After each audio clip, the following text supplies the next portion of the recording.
I just want to tell young people, I was born in a communist country, Bulgaria, where it was against the law to have the Bible. Christianity was outlawed, and the church was hidden in an underground church, and they were in hiding. Many of them gotten brutalized and beaten and killed, many of the pastors. So, and I grew up, I did not know anything about the Lord. The communists are a religion of themselves. Communism is like a humanism. It's a religion, actually, and they exalt themselves. And so that's how I grew up. So when I was about 14 or 15, I rebelled in my way, and me and 3 boys started the first rock band in Bulgaria. And we weren't any good, but there was no way to prove that because there was no other bands around. And so they put us on TV. There's only one channel. And so everybody stuck watching us. And we're overnight the #1 band in Bulgaria. Right, there's no #2.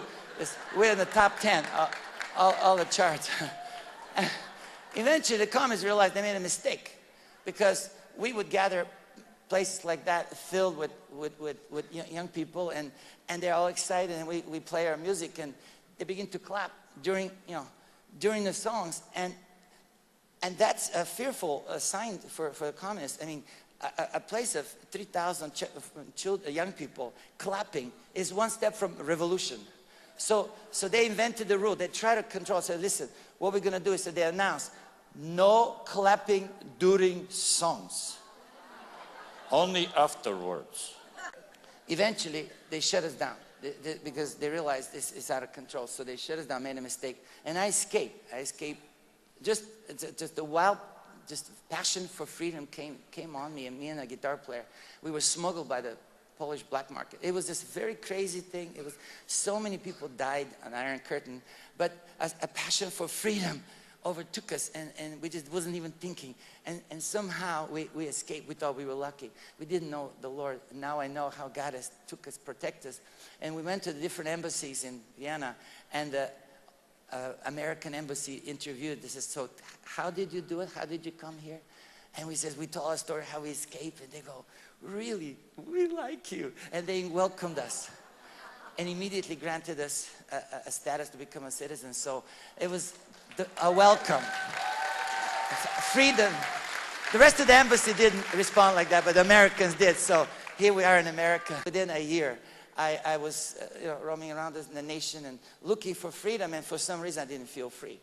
And I should have felt free, but because I can do what I want, but I don't feel free until I met the young people on the streets of Los Angeles. There was a revival called the Jesus Revival. How many remember that? The Jesus people, a revival, ex-hippies and ex-drug addicts, they were saved, and now they're witnessing, and their eyes just like, I don't know how to say, like a leaky eye. So something was coming out, and it just like love and joy was coming out, and peace. And I says, what kind of drug are you on? And they say, it's not a drug, it's Jesus. It's Jesus. And I didn't speak English well, so they've realized that I don't know what to do as foreigner, and they invited me for dinner, which is a word of knowledge, very smart, word of wisdom, because I was hungry, and they fed me, and their food was good. So the next day they said, come tomorrow again, more food, more songs, and with more about Jesus, more talk about God. And my mind goes, there's no God, of course, but my belly goes, oh yeah, there is. You get it back in there. So food really, my belly took me to Jesus, because my mind was programmed, atheist, communist. Oh, they knew what to do after 2 months. After 2 months of this food and love and hospitality, it just broke down this resistance, and I decided to leave, because I'm just eating their food. I don't believe in nothing, but just in case they're right. And so I went on this mountain side, and I didn't want to be embarrassed. So I said, God, do you exist? And I know you don't, but I just say it and get it over, because I know you don't. But the moment I said, God, do you exist? It was just, everything changed around me. The acoustics changed. the atmosphere, everything changed. And I'm going, what is going on? It's like, what's happening? And it's like the more I talked, the more thicker it got around me. Thicker and thicker and thicker. And it just like, at one point, it just, a blue gasket, like lightnings. Faith came that he is, this is him. God is, there is a God. And I just shook, and I hit the dirt, but no catches. I just, boom, I just hit and shook the entire day on the mountains from the discovery that there is God.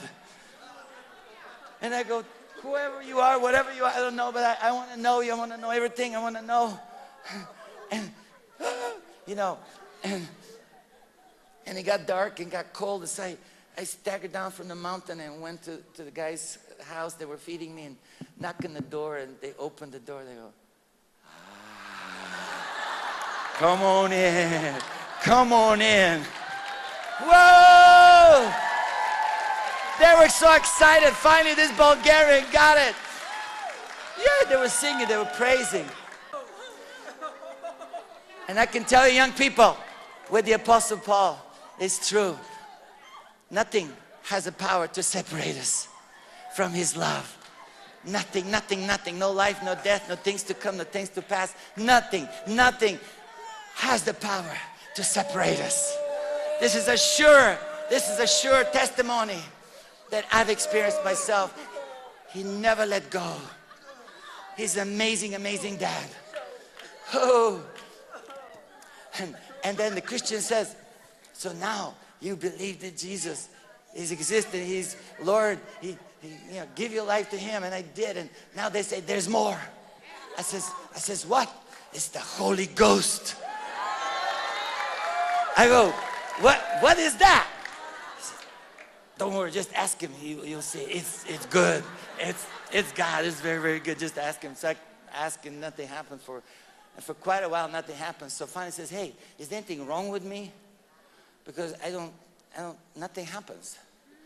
And so I was kind of this is finally, listen, there's nothing wrong with you, Georgian. You've been communist all your life. Sit down, chill. You know, God will help you. You know, just keep asking. I said, don't tell me to chill. Don't tell me to relax. Because I've been chilling and relaxing in unbelief 25 years. I want it all right now. I want it now. I want everything that God has, and I want it now. Or don't talk about the Holy Ghost in front of me. I cannot stand in it. So they said, okay, we'll pray for you. And they got me on the side of the room.